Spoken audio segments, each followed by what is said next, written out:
Hello mga kapinta! Welcome back for another video, and for today's video ipapakita ko sa inyo kung paano tayo naghahaspi at paano natin ito ginagawa. Simula umpisa hanggang dulo, manatiliing nakasubaybay. So syempre ang una nating ginagawa ay ginagayak natin yung ating plywood ng epoxy primer, body filler at epoxy primer. Makalipas ang isang buong araw maggagayak naman tayo ng ating mga oil tinting color.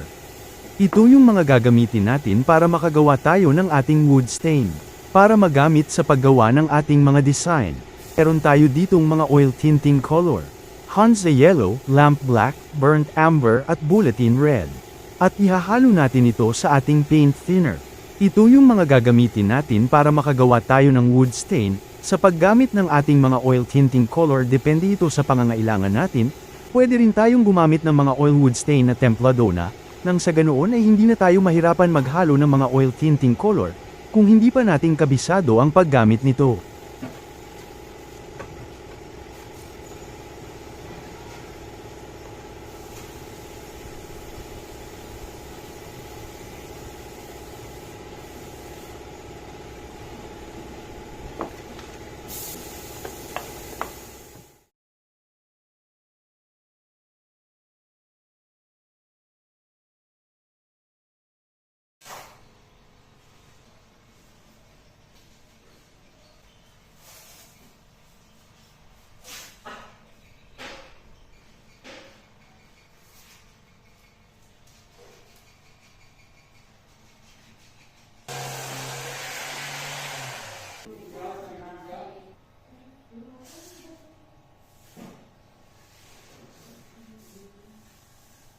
Para sa paggawa ng ating mga disenyo depende yan sa inyong kaalaman o experience nyo.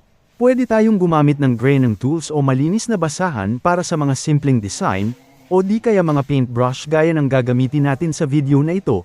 Sa mga bagong pasok sa ating channel huwag nyo kakalimutan na mag-like, follow and subscribe. Pagkatapos natin maipahid ang ating ginawang wood stain, maghintay lang tayo ng 3 hanggang 5 minuto bago tayo pwedeng gumawa ng ating design.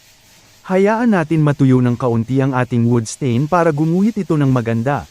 At pagkatapos natin makagawa ng design maghintay lang tayo ng 1 hanggang 2 oras at pwede na tayo mag-apply ng sealer or top coat.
Now,